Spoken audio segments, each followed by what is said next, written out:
Have you ever felt like your days are quieter than before, yet your mind is louder than ever? Have you ever noticed that even in old age, when you finally have more time, you still struggle to give that time to your own peace? Welcome back to the channel.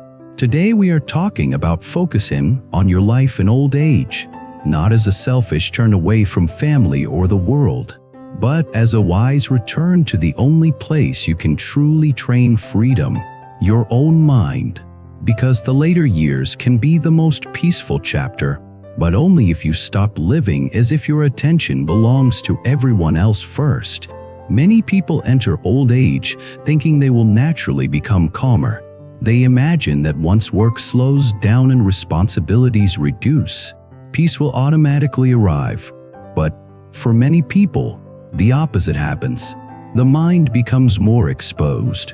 The old distractions fade, and suddenly you can hear the inner noise you have carried for decades. Worry, guilt, comparison, regret, resentment, fear of change, fear of being forgotten, fear of being alone, fear of the body weakening. Old age does not create these patterns. It reveals them. Buddhist wisdom treats that revelation as a gift, because what is revealed can be practiced with. What is unseen cannot be transformed. So if you want to focus on your life now, the real question is not how do I control the world? The question is how do I train the mind that meets the world? I want to begin with a story because the path becomes clearer when you see it in a real person. Imagine someone named Arthur. He is 71. On paper, he should feel relieved. Retirement reduced the pressure. The calendar is less packed. The house is quieter. But inside, Arthur feels scattered. He wakes early, mind racing. He checks messages, then worries.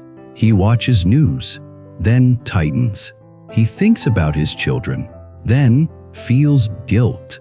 He thinks about his health, then feels fear. He thinks about the past, then feels regret. He thinks about the future, then feels dread. He tells himself he should be grateful, but gratitude does not arrive on command. One morning, Arthur sits at the kitchen table with a cup of tea and realizes something that surprises him. The problem is not that my life is too busy. The problem is that my attention is not mine. That sentence is a turning point. Because it is honest. When you see that your attention is constantly being taken, you can start protecting it. And protecting attention is exactly what Buddhist practice trains. Arthur begins studying Buddhist teachings, not to collect ideas, but to change how he lives inside his own day. Over time, he discovers 6 lessons that help him focus on his life in old age with calm strength, in gentle clarity. Let us walk through them like a journey.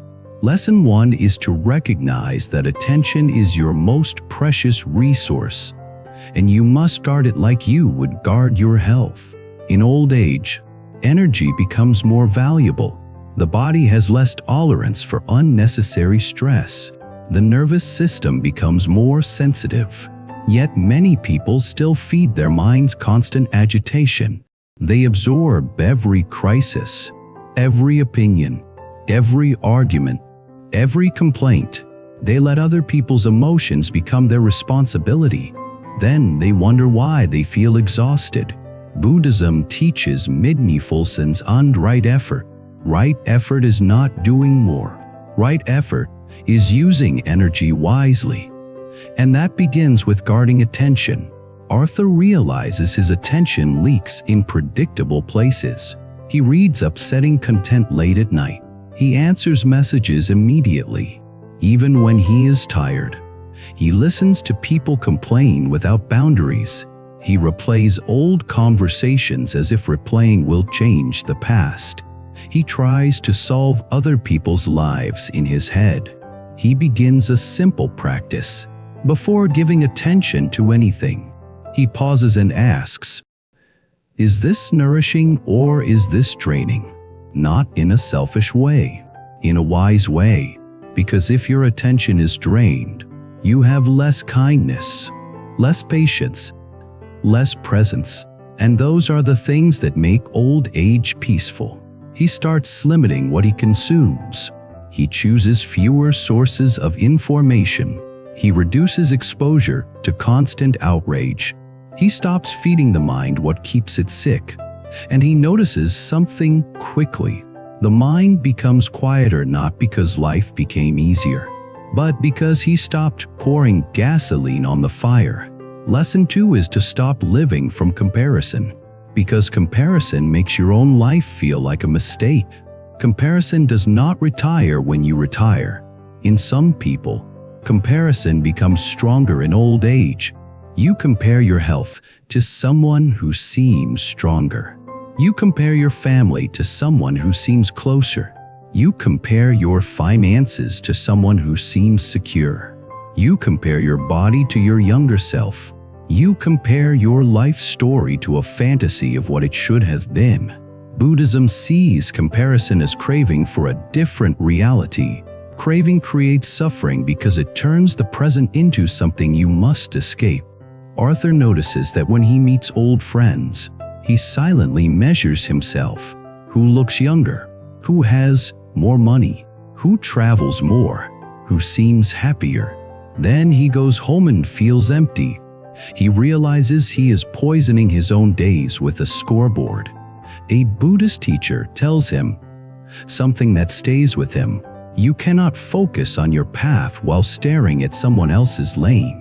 Arthur begins training a new question. When comparison arises, he asks, "What is my life asking of me today?" Not what society expects, not what others are doing. My actual life today. This question brings him back to reality, where peace is possible. It also brings him back to responsibility, the kind that is healthy, not responsibility for controlling others, but responsibility for how he uses his own mind. Lesson 3 is to release guilt as a habit, so you can care for yourself without shame.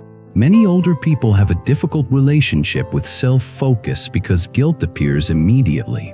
Guilt says, you should be doing more for others. Guilt says, if you rest, you are selfish. Guilt says, if you say no, you are bad. Guilt says, your needs are less important. Buddhism teaches mindfulness, which means you observe mental states instead of obeying them. Guilt is not a law. It is a conditioned pattern. Arthur notices that guilt rises whenever he chooses something for himself. If he takes a nap, guilt. If he says no to a request, guilt. If he spends time quietly, guilt. The mind acts like he must earn rest through suffering. He begins practicing a gentle skill. He labels guilt as guilt. He does not argue. He does not defend. He simply observes it as a wave. He breathes. He feels where guilt sits in the body. Tight chest, tense stomach. He softens what he can. He lets guilt rise and fall. Over time, he notices that guilt loses power when he stops feeding it with explanations. He learns that caring for himself is not abandonment of others. It is the foundation that allows him to be kind without resentment. Lesson 4 is to treat the body as a companion and a teacher, not as an enemy you must fight. Old age makes the body more honest. The body changes. Energy changes.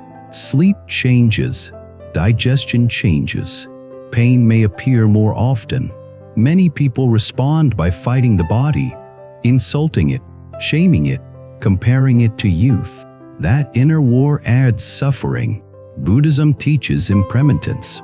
Everything conditioned changes. The body is conditioned, so the body is not failing when it changes. It is being a body. Arthur begins speaking differently to his body. When stiffness appears, he stops calling it defeat. He calls it information. When fatigue appears, he stops calling himself lazy. He calls it a signal. He begins caring for the body with respectful devotion, gentle movement, regular walking, light stretching, better sleep rhythm, medical checkups without denial, hydration, simple nourishment. But the deeper change is the relationship. He stops being cruel to himself. He stops turning every ache into a story of doom. He learns to ask, "What does my body need today?" That question is focus. It brings attention back to what is real and away from endless mental drama. Lesson 5 is to train the mind to observe thoughts instead of becoming them. Overthinking steals old age quietly. The mind replays the past, rehearses the future, argues with people who are not even in the room, and imagines disasters to feel prepared. But preparation through worry does not create safety. It creates exhaustion. Buddhism teaches that thoughts are events, not commands. You can watch thoughts without obeying them. Arthur learns a simple anchor phrase: thinking is happening. When fear thoughts arrive, he labels them fear thought. When regret arrives, regret thought. When planning becomes obsessive, planning thought. Then he returns to breath, to sensation, to what is actually happening in the room right now. He is shocked at first by how many thoughts appear. Then he realizes the thoughts were always there. He just used to believe them automatically. Now he is learning to see them. Seeing creates space. Space creates choice. Choice creates freedom. Over months, he notices that his mind still produces thoughts, but he is less dragged by them. He recovers faster. He spirals less. He sleeps a little better. He speaks more calmly. These changes are not dramatic, but they are life-changing, because old age is made of ordinary days, and a calmer mind makes ordinary days feel like home. Lesson 6 is to cultivate compassion and meaning, so your focus becomes warm and steady, not self-absorbed and anxious. Some people fear that focusing on themselves will make them selfish. Buddhism solves this by pairing wisdom with compassion.